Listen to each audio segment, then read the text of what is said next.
katonda bw'aba n'ekifo mu mutima gwo naawe onooba n'ekifo mu mutima gwe bw'oba omulowooza naye ajja kulowooza. Kamafu yebazibwe mayibwe mba ne muganda mmwe n'atabuka omutwe mba mwina omujjanjaba sigulwa nga ayasayasa ebintu byawaka n'abimalawo.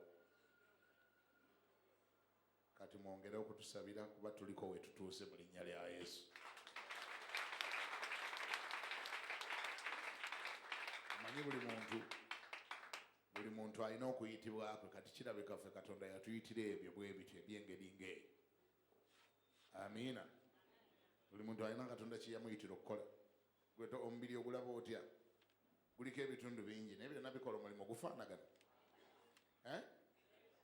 Amaaso galina omulimu gwago, ennyindo erina emirimu gyayo, amatu galina emirimu gyago, emimwa, emikono, amannyo n'ebitundu ebirala. Kama have ebazibe birina emirimu gyaki. Kati kyova olaba mu nsi muno oba onoofunamu emirembe number 1 tegeera ki kyoli era bakuyita kukola ki. Ate towuliranga bujja nga waliwo gundi kyakola gwe kyotasobola kukola tomuyombesanga ate towuliranga bujja. Kola kye bakuyita siwulira. Kola kye bakuyita okukola ki. Abantu ab'enjawulo bayitibwa okukola ebintu byanjawulo. Tuulako olaba ne mu sisitimu zino ez'ensi governance system abantu ab'enjawulo era bayitibwa nabo bwe batya okukola ebintu byanjawulo. Omusawo akola birala ate n'owa poliisi akola birala ate n'owa prison wadde akwata emmundu ate takola mirimu gya poliisi ate n'owa prison mumanya n'owa poliisi bw'ato takola gya prison kyokka nga bonna basitudde emmundu bambadde ne uniform. Ate n'ow'amagye akola mirala si bwe kibeera. Buli omu balina kye baamuyitira, buli omu alina calling ye, buli omu alina job description ye. Bw'oba oyagala okubitabula tandika okugyayo abapoliisi batandika okukola emirimu gya prison oba ab'amagye bakole emirimu gy'abapoliisi. Olwo bitabudde oleeseyo leke. B'oddira abasawo b'ebisolo n'obateeka emulago bajjanjaba abantu ojja kuwulira endulu ezinaabera emulaga. Omuntu ajja kukwata empiso ekuba ente agikufumite mu kabina naawe okinnyonnyoka. Naye ng'obunene bwayo muganda wange esinga oluwagi lw'eggaali oluwagi lwa pikipiki kubanga bagikolera ki. Sikyabawulira bagikolera ki. Bagikolera nte si y'abantu. Era olusi confusion zonna ze mulaba mu society zivudde mu bantu batategeera bo babayita kukola ki. By the way nga abantu tebannagenda na ku ssomero kusoma abantu abamu babayita kuva mu mbuto z'abannyaabwe okubaako bye balikola. Ekyo Yeremiya yakitukakasa. Yeremiya agamba atya bwe nali sinakola ki. Abamanyi ku bayibuli mweka bwe nali sinakola ki. Nga siwulira bamanyi bayibuli mwazookya.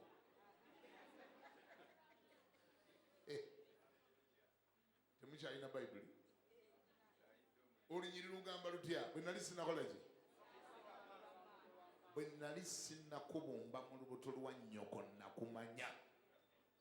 Era bwe wali tonnafubutuka mu lubuto lwa maama wo nakutukuza. Olabye Katonda abantu abamanyi nga n'okuvaayo mu mbuto z'abannyaabwe tebannakola ki. Tebannafuluma. Essomero likuyambako buyambi ku polisinga ne likuyamba okupolisinga ekyo kye wazaalibwa nakyo. Kampulira nga mati amen. Era mu bulamu buno tewali kireta satisfaction ng'okuzuulira ddala Katonda kye yakuyita okufuuka. Sometimes ekkanisa zituyambako okukizuula n'okifuuka. Sometimes ne mu nsi eyo bwe tuba tusoma mu masomero waliwo ba career guider abakola career guidance bakuba mu Uganda batono si bangi. si bangi nnyo mu Uganda. We are just unfortunate. Olabira ku baana bye basomye. Omuntu asoma ekintu n'okimunoonyamu ne kimubulamu nga tokiraba naye nga kye yasoma. N'amala n'okusoma ne bamutikkira n'omubuuza naye ekyokifiiringa naga nti sikiwulira. Naye nga ne diguli agirina oba diploma n'omugadi ogenda kikola naga ebyo nasoma bisome sigenda bikolayo nze. Maama yabinkaka. Maama yabiŋŋamba okubisoma. Nabisomera maama. Tembawulirangayo. Batisha bangi nnyo kati abali mu media. N'omanya nti career guide yawe yaliko ekizibu. Teyamwanalyze nga teyamukebera bwongo, teyanyumya naye, yakikola for the sake of okukikola. Kati ate nga tubalina bangi ku marketing ba career guide ab'ekibogwe. Naye yennyini career guide yeetaaga career guidance. Ate agikola ku balala. Naga ndi agwe genda okola ekintu gundi. Come on favors. Kati awo talenti z'abantu eziri inborn. N'obusobozi bwabwe buli inborn bwe bwava nabwo mu mbuto z'abanyaabwe bwe bufiiridde. Kuba omuntu obudde abumala asoma kirala ate ngeri mu musaayi gwe awulira waliyo kintu kirala kyekiflowinga mu musaayi gwe. Ebyo ebibiri bw'obigatta ofuna disaster. Tolabanga kuddira muntu abadde ateekwa kuba wa poliisi n'omufuula omusawo. Ajja kukuba abakazi empimuleeba nabo bakinnyonnyoke. Eyo ekizibu kiri buli wantu. Nemuba amagye omusangayo omulaba ayogera nga faaza n'ogamba kale ono singa yasoma obwa faaza. Kama favors. Nemubasumba gye tuli otunulira omusajja nga yali ateekwa kubeera mu bakayimbira. N'ogana kati lwaki tiyasoma MDD. N'agenda n'azannya emizannyo nga kyalivuddeyo bulungi ekintu kye. Ng'azannya katemba firimu. Kikulimba olebera ddala pasita nga yali alina kuzannya firimu. Naye nga ate ali ku kituuti akutte microphone ate nga bambi challenge weeri newankubadde nga ne ku kituuti twagalako shuma twagalako ebitusanyusa naye abantu bajja mu church babazze on serious issues about their lives. Bakutte ne kalamu baagala kuwandiika kati bawandiike ki nga gwe oli mu katemba. Gwe wali ogenzeko mu theatre n'ogenda n'ekitabo ne kalamu. Mu theatre batwalayo ekitabo. Ate mu sinema oyinza okutwalayo ekitabo n'oga nti tugenze mu sinema naye ndowooza kirabika wandebayo ebyokuyiga. Mu sinema batwalayo ekitabo ne kalamu. Eyaki mba ngenze kuseka busisi. Kuseka ate buli kyendabye n'alikirekawo. Lwaki? Kubanga 90% bye ngenda okulaba byonna biri acted. Tebiriiyo. Kujjako abeebafu osanga mu sinema nga bakaaba. N'omanya ndi kati bamulobye. Tamanyi ndi ali mu movie bali balowooza ndi oli asse munne. Beebamu era bali ya sausage. Bali mu kutendereza firimu yaabwe engeri gye yatunda ennyo bw'ogituddeko eryo n'ogiraba okaaba maziga n'emirimu gikulemye okugenda okukola otudde oganye n'okugenda okwebaka enkya osobola okukeera otudde ku muvi gye y'akatambaala okaaba maziga. Ekikazi ekyo kitemu nnyo nnyo tekyalikozewo ekityo mwana w'abandi.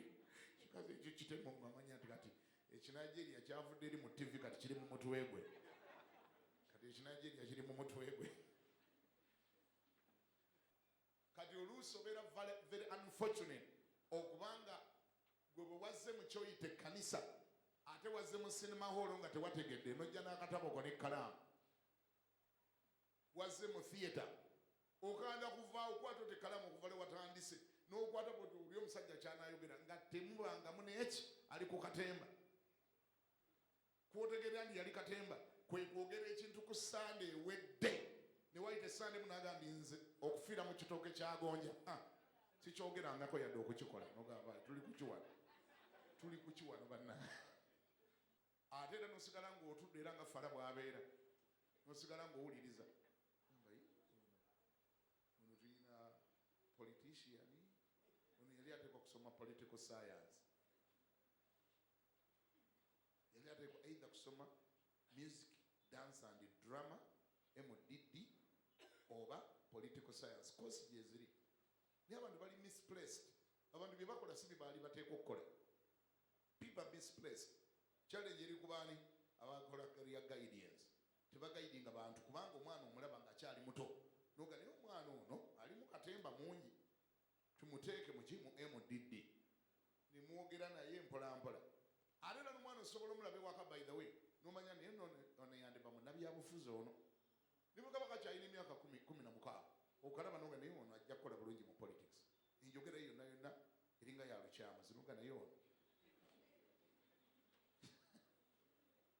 kama yebaziwe munnabyabufuzi ye muntu yekayika gwe batalumiriza byeyayogedde mwezi guwedde tosobola bimulumiriza ebyo bitwalanga ku balala si munnabyabufuzi omugani ejuzi watugamba nti yero mbi nnyo nnyo naga nti ani yero mbi ekyo nakyogera ddi nti yero mbi eri bali yali mu matiriyo ndala eno matiriyo nnungi yero ntuufu eno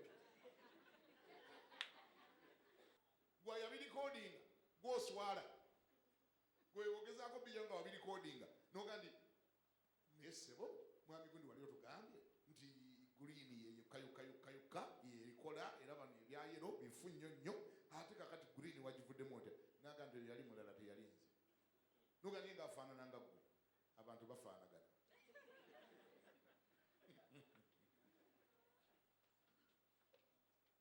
kama yebaze katwabamanyira bannabyabufuzi era mwena gye muli mbatumidde twabamanyira omanya ntasobola kunywerera ku kyeyayogedde kati okolagana naye nga weegendereza era ffe bannabyabufuzi batera okujja nga balina kampeyini ez'enjawulo fe abakulembeze b'emyoyo nebanga mutusapootinge ku kintu kino kyetuliko mutusapootinge twagala kupusinga ekintu kino mu paalamenti kiyitemu tubagoberera n'okugulu kumu tuteekayo kumu bwekuti tomalirayo magulugo sikulimba omuwa sapooti yonna yona nakikulikamu ogenda okulya nga akyusa alisaidi endalagala naye ekintu ekyo twali tetukyetegereza bulungi mukandi ekiki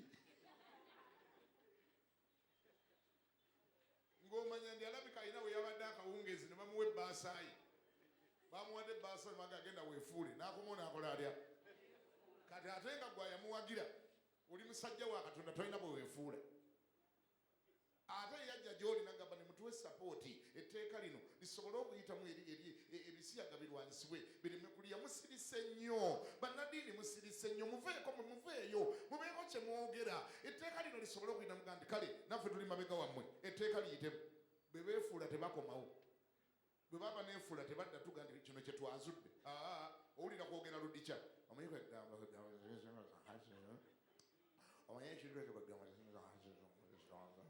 omanyi kwegamba zimizanzegabaayi ate kati ngaoyogera ludikya politicians kati kiba kirungi buli munayimira gyateekeddwa okuyimirira ate buli munategeera gyali ate naffe abagoberera kiba kirungi n'omanya bwe wabadde ogoberera wabadde oyagala kugoberera ani pasita munakatemba wali oze mu kyaki ng'ozze ludda wa mu thiyeta wajja mu thiyeta wajja mu kyaki mbulizo yakunanya gwosinze omuliraana mugaye nti wali ojja wajjawa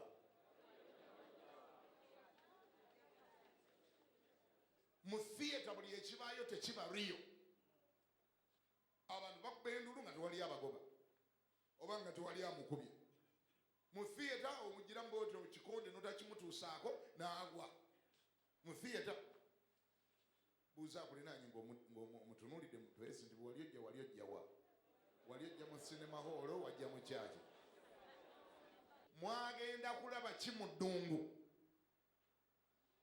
mwagenderera okulaba abasajja abambadde engoye ezinekaaneka naga atawuga timuba siriyasi ekibaga ekyabatwala mu ddungu yonna mugenda okulaba abasajja abambadde ezinekaaneka ate olugendo nga lwabamenyera bwereere kibanga buva nogende bungereza olaba abambadde amakanzu wabaleka Uganda nova nogende mu Amerika olaba abambadde gomesi ziri Uganda tewali ggwanga ddala gye ziri omuntu kirungi ino osooka otegeera kyoyagala okulaba kyo kiri luddawa kyekyateekesaawo ennaku zino yellow pages kati ennaku zino zaali replaced ne Google abazungu tebakyatambula ngendo zitaliko plan buli gyagenda okugenda asooka kola research n'agamba eyo gyendaga boogera lulimi ki balya mmere ki beeyisa batya by the way for your information abakozesa Google naddala abazungu bali more informed about Uganda than you who is born in Uganda ekyo badde okimanyi research is just on the fingertips ku mmeeza zaabwe lwakuba mwe mbirina temubikozesa internet ogirina okulamba ng'oli muwolokoso wa WhatsApp data ina gwe mulina kyokka bannange ekyagwa Uganda kinene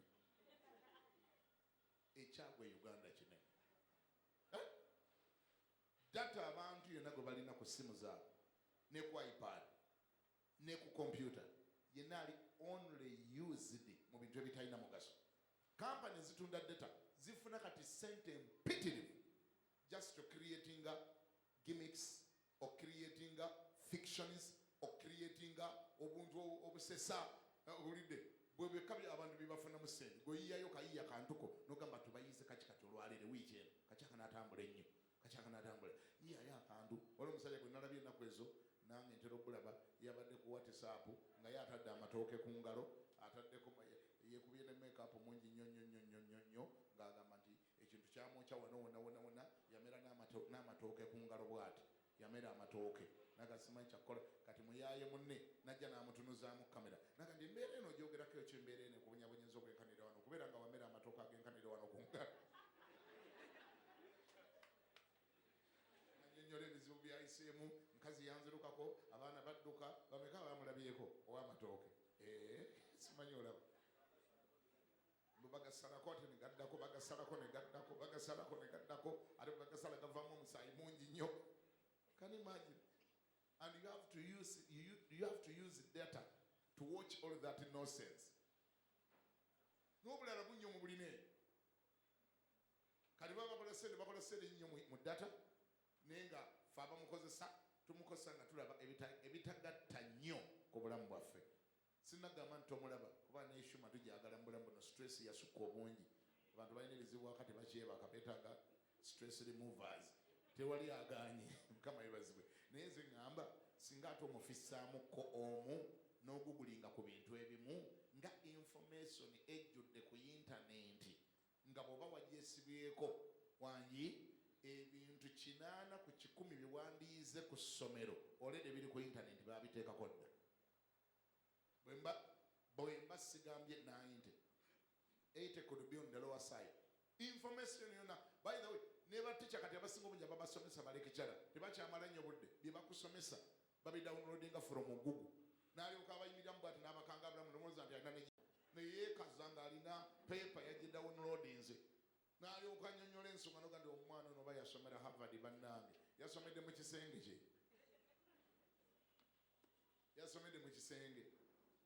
Google erina ebintu byeweetaaga biyitirivu naye ffe tetwagala kusoma kama ebaza kati abazungu bemba nenjogerako bo buli gyagenda ogenda asooka kukeberayo okimanyiko nti omuzungu wetwogerera amanye ebiffe ewamu ekyannamukaaka ng'ate gwe tobimanyi ekyannamukaaka babimanyi era oyogera bwogezi kigambo omuzungu nagamba okay you spell it kyannamukaaka how do you write mugamba K Y A M A simanyi olwe olukimala bwoti ng'akikoona bwati mu Google nga Google jjayo akaalo kannamukaaka ngekamuteera wali kati gwe takyakwetaaga nnyo agani bwogenda ebisigadde bindekere komawo oluvannyuma olunaku lumu ajja kubulira abeeyo ebizibu byabwe esinga obatawaanya kaalo kaliko abantu bameka ani MP waako babirina olede naye gwe mbuuzi oyo naye baakulina nti wamwe gyosuleka twekinyola ani kiyamaani waayo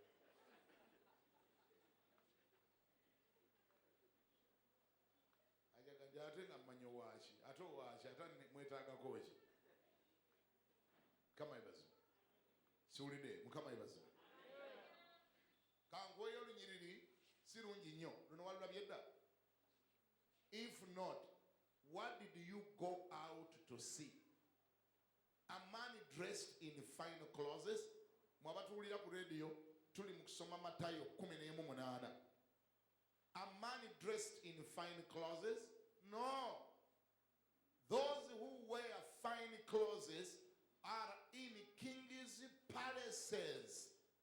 Lack of research. You did not need to do that. Wali tuwetaaga ategenda mu ddungu olina okutegeera buli kimu gye kisiŋŋaanibwa nsobola okulyayo ngamba nti amiina tegeera buli kimu gye kikola kitya oyagala ki nga tonasimbuka kutambula genda kinoonya sooka okole okunoonyereza ozuule gye kisiŋŋaanibwa. Baako bobuuza bano batambula olugendo luyitirivu. Omusajja yali mu ddungu gwe baali bagendedde okulaba, yali ayambala maliba ga ntulege era nga n'emmere gy'alya kipusi we yamukolanga mu nzige nga anuunirako omubisi gw'enjuki. That is a simple description and profile about this man called John. Yayambalanga maliba gaki? Abaze maliba ga? Yayambalanga maliba ga? Gegabanga amasuuti ge. Essuuti z'omubulizi gwe bayitanga Yokaana, maliba ga ntulege. Teyozebwa, tegololwa, tekyusibwa. Yabaddemu eggulu gy'alimu olwaleero. Ate ojja mugamba nti yeevunzevunze. Maliba g'entulege geevungavunga gatya? Ffeffe be muyiikiriza nti buli kaseera nnyina okujja wano nga ndi smart. Bwenjiri lwe banyumira. Eya Yokaana yanyumanga ali maliba ga ntulege. Ate nga teri mu kuseka kungi, bino ebyammwe museka musaaga. Eyo oli teyasesanga. Bigambo byonna byayogera nga temuli kisisa. N'okubavuma yabavumanga naye nga tewali ava mu kyaki. Eya Yokaana bana b'omulembe guno mugambako lekera okwambala enkunamyo n'agamba sigenda kudaka ngene mu kyaki ya waliwo bazikkiriza. Yokaana yagambanga mu feesi yo. Abasirikale ne bajja n'abagamba mulekeraawo okubba abantu. Bagamba totya abasirikale wewe. N'agamba mulekeraawo okubba abantu nga musaba kitu kidogo. Abo baba bakyewunya nga bakyekutte ku mutwe. Njiri ya Yokaana si yange, yali ya Yokaana si ya Kiganda. Wama abasirikale temunyiigira. Baali bakyewunya bati nega musajja tatya n'abasirikale ono. N'abaka ba URA. N'abagamba mulekeraawo okusolooza ekisukkiridde, musolooza nnyo. Double taxation. N'ogamba totya bawooza naga mulekeraawo. Mwijagerya bwerere mugeera. Kati mwagana kusolooza kyaki.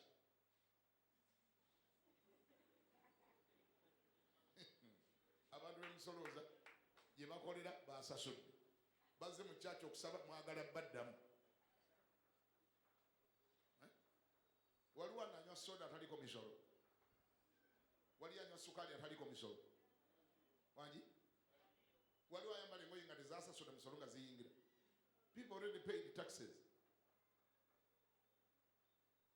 Ate ne mu kyaki tusasula emisolo by the way. Tusasula lwakuba tebatwala mutawana kimanyi. Gana amasannyalaze gola batukuma. Tosobola gasasula nga tutaddeko misolo. Amazzi gali gonna gola batukozesa mu kinaabe. Toyinza gafukumula. No gas nga tosobola gasasula nga tewataddeko misolo. Buli kyolaba tukozesa kisasula. Nebye tuyingiza mu ggwanga bisasula. N'emirimu gye tutaddewo nga giwa abantu abakozi mu kyaki. Abakozi bonna batukolera mu offices gaffe bonna basasula pay as you earn. So churches are already contributing. It is greedy of the highest level. Okuva ino gambe kanisa nti n'ekubimu ebimu eby'ekkumi baleese mu kyaki n'otandika okubiringiriza bw'oti nga gwe URA n'oga nabyo mutuweeko. Gundi mubeeremu ku mpisa muddemu ku magezi.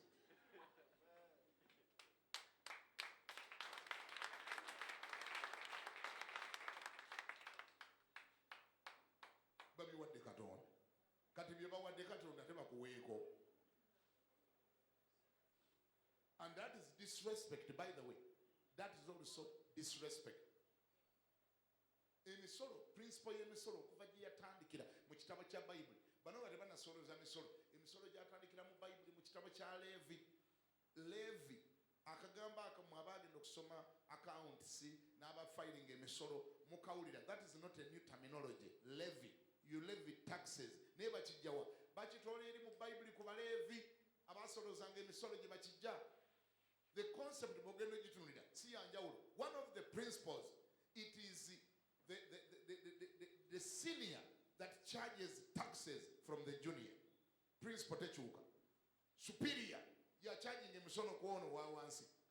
Principle bwebeera. Ayeefudde senior oba yafuuka senior. Kabaka yasolooza emisolo kwabo baatwala. Government yesolooza emisolo kwabo beetwala. Bw'ogamba nti Katonda atandika okuwa emisolo oba omaze omugamba nti naye wamutadde dda wansi kati gw'oli waggulu.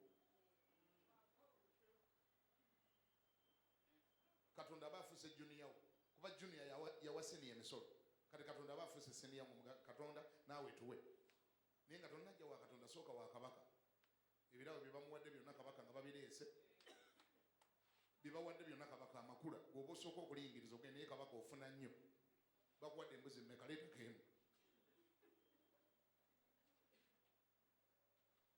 mutegera kyenjogerako. That's a principle tetwagala gikweka. That is disrespect. Bwogamba otandika ogamba kana kye bakuwadde empaako kuggwe ne Katonda kuliko abadde alina okuwa munne azudde nga ye junior yawa oli senior emisolo. Gavumenti ya Uganda yeeyina okuwa Katonda ekimu eky'ekkumi.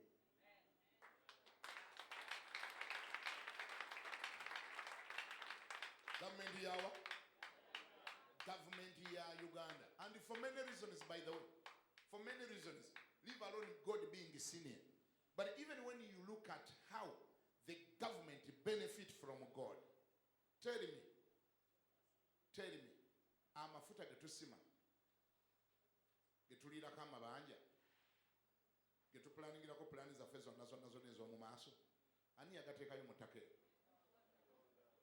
ne bwotaba mulokole? That is common sense. Kiddemu ani yagateekayo wansi?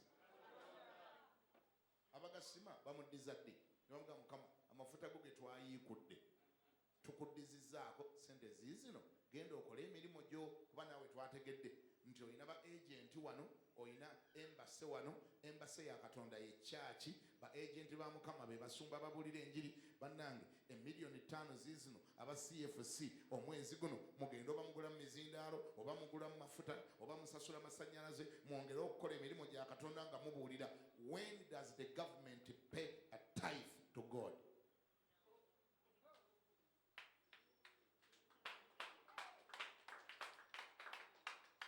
Ebyennyanja bye tuyiikula mu nnyanja byennyanja byani? Wangi ani yabiteekayo? Ani kumwe abiriisa emmere nti ateekayo emmere mu nnyanja ne birya? Byennyanja byani? Naye omanyi pulaani ze tubiinako? Tuzimba n'amafactory amanene nnyo aga fisheries. Ne tufuna ne bainvestor ne bajja wano ne bazimba aga factory. Ne tutikka ne twala ebyennyanja e Bulaayi.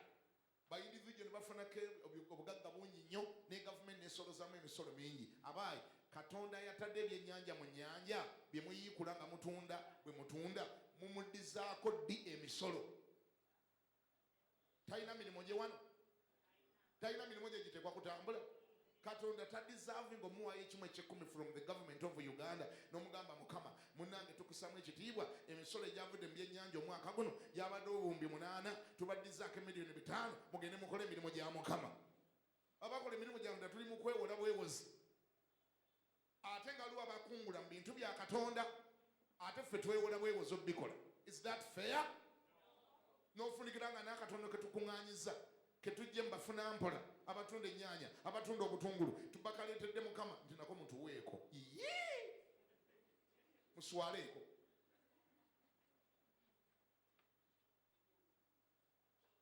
Natural resources zonna ze muyita natural resources Katonda yaziteekayo: golodi, diamond, omusenyu gwe musima, musenyu gwa Katonda. Muyige okumuddizaako muswaleeko. Ekintu bwe mmala okutegeera ndi waliwo yakikola. Eno gavumenti gye mulaba wadde bagiyita secular. This is not a secular government. Mpulira waliwo abakirumiriza Uganda is a secular government. It is not a secular government. Eri secular. Why? By the fact nti mwateeka ku mmoto ya Uganda ekigambo nga kigamba for God and my country. That makes it a government that fears God. It makes it a government that fears God. It recognizes God.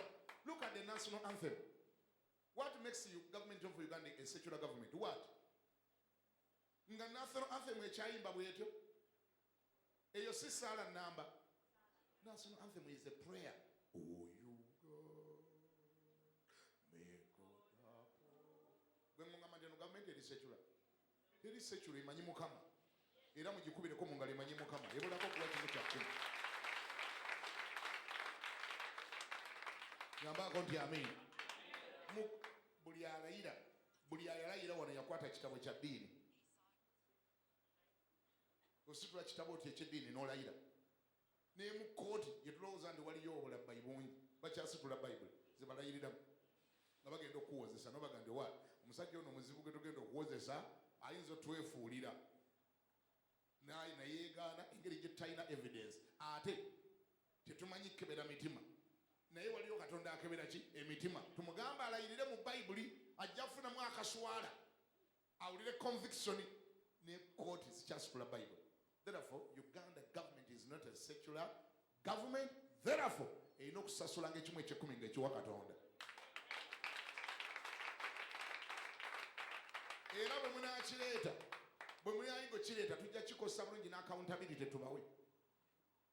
Sente zammwe ze mwatuwa zaakola ekintu gundi n'egundi n'egundi. Naye buno bwe muliyingiriza butono ababutuwa ate bamala ne babututwalako lwakuba mmwe temumanyi saavisi beggwa bwe tuyatula ekisa ne bagenda waliwo abasigalawo mu butebe nga batudde nga bagamba musumba sirina transport ate ngera ddala bagenda omutulula mu maaso nga talina n'omuddizaako ebiri n'ono esatu n'ono ogumu ono akaaba nnyumba baamugobye ono ebintu biri bweru ono abaana be baba bagobye batudde waka bonna bwe mulaba tukuŋŋaanya tubuzzaayo mu batuuze ne babutwala mutuveeko.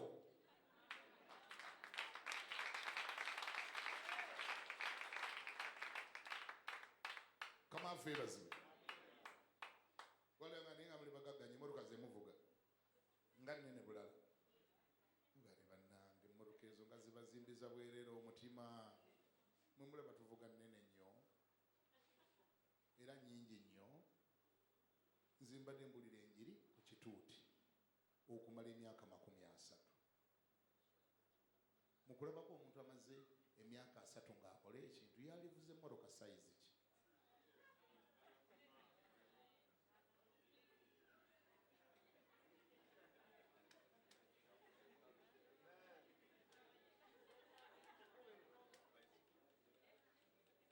Myaka mega yalivuze emmotoka sayizi nga wano waliwo ne memba wa parliament ayakayingira mu parliament tannamalayo na myaka 4 oleda asaba mmotoka ya milioni 3 omubuuza naye buyigirizeemu naye atetenkanya butetenkanya bulinga bwange senior 6 naye emmotoka naye avuga nnene ate ayagala asasule n'emisolo atagamba mutuongere sente emmotoka ebeere nnene n'omubuuza okiikirira wanti Kamukujje South Constituency n'omugandi kati gwakiikirira Kamukujje South Constituency erimu abantu 600 nze mbuulira abantu enjiri abantu 1,500,000 mu Uganda constituency eyange n'eyiyo eriwo esinga obunene and I serve them on daily basis and I don't sleep because of that. Era mumbuuza results nzirina. I have results of what I am doing. Nina abantu abagamba nze nakyuka nze nalokoka nze naleka obubbi nze naleka bwamala nze naleka ki.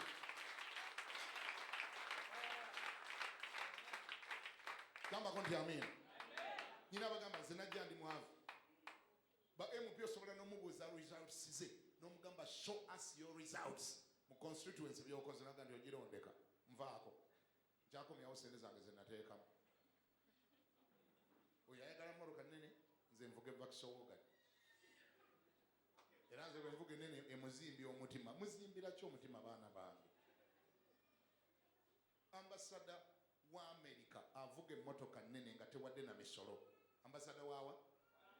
Kati ambasada w'eggulu yalivuze yenkanawa.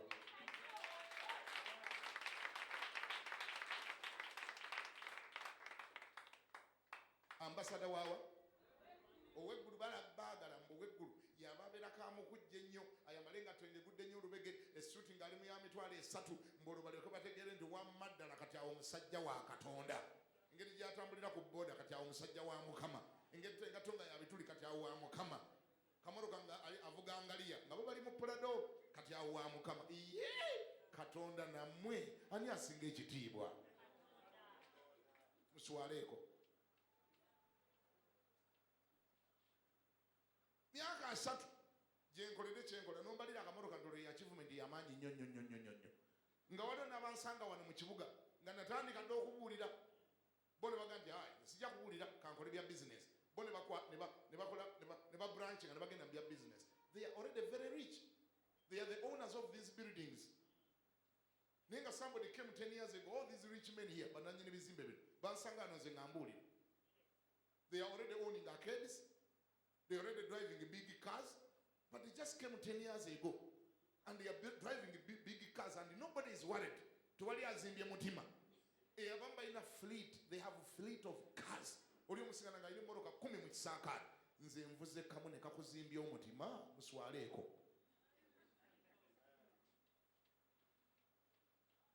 Kama ibaze. Aleze besibagambe kani ali bagambe. Namwe minaba basanga yo nga babyogera. Bwuliranga byogera mugaidi muswaleeko. Obo babuyita bujja. Ate bwebanga osonga olugalo bw'olusonganga bw'oti otunuliranga zino endala zikoze zitya wangi osonga lumu endala nezikola zitya ekyo mu bulamu buno bw'otali kikola tolibeera na proper judgment ojja kubeera ne wrong judgment zikuviiremu emitawaana sikulimba wrong judgment nagirabye wiiki eri eno ng'eviiramu omuntu emitawaana sikulimba oli mu kuvunaana abantu nti waliwo abaasokola mu bayibuli akanyiriri ate gwe n'oyokya nnamba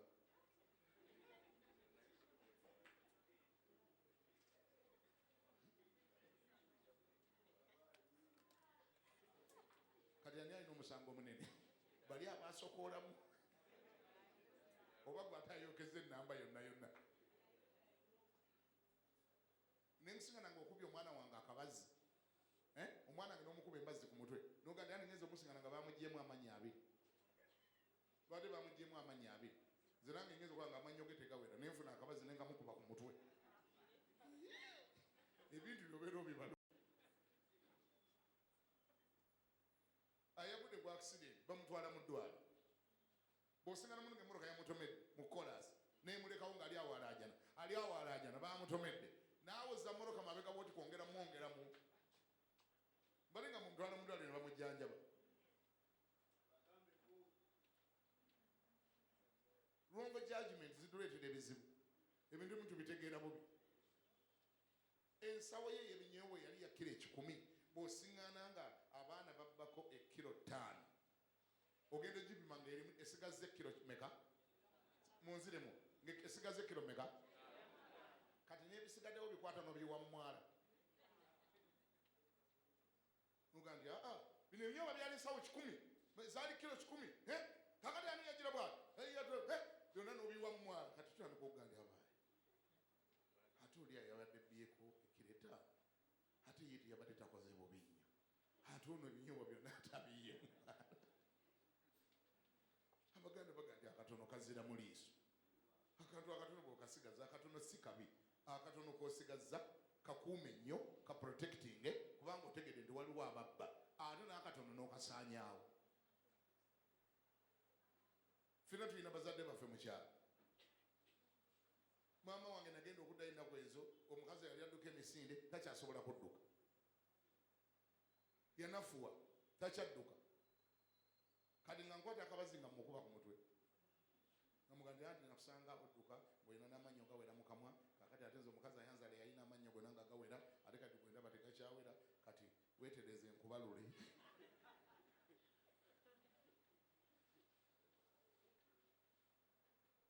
kamayibazo anyway eyo tuvuddeyo mu ddungu wali ogendedde kulaba ki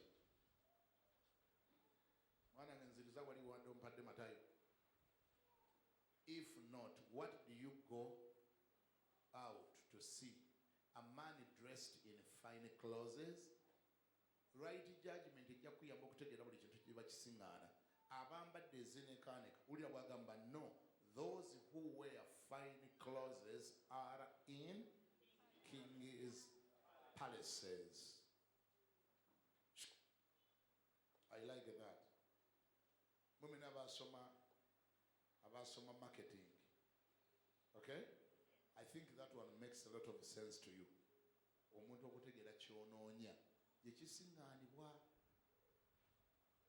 kati bano yali abavunaana butabeera na proper judgment. Abamanyi ebya business ndoza namwe ekyo mukitegeera tosobola genda mu Katanga n'oteekayo billboard ennene nga ngazi ngeranga Mercedes Benz.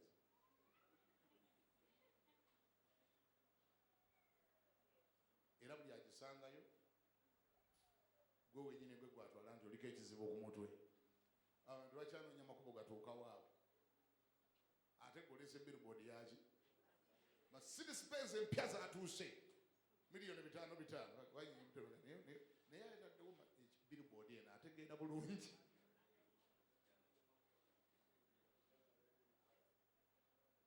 Mukama yebaze. Waliwo olulangira mu audience enkyamu, waliwo olulangira mu bantu abakyamu nga nebyogerako bina tebabitegeera. Kati kiringa nze ninzira nenkwata akazindaalo nembaga ne bane wali ennyonyi eza layisi ze baleese. Era ndoza munaabwe musese n'okuseka. Nembaga bannange nti kata yakoze ennyonyi eya layisi, ennyonyi eya layisi gye baleese erimu entebe 150 era mwena abazeetaaga kwega mwali kufunye musana amagezi muzigulenge emyezi 6 teginaggwako. Ndoza nammwe mulaba engeri gye musekamu ganera nayo n'atabusa omutwe. Nkyanoonya za ggula booda, noonya za ggula mmoroka ate kati alanga nnyonyi wano. Anoonya zaaki zakulya nze nga nanga nnyonyi. Kampulire yaŋŋamba nti amiina nze nve wano. Oluddako lwogera lutya nalwo yalwesibako. Then what did you go out to see? A prophet? Yes, I tell you, and more than a prophet. I tell you, and more than a prophet.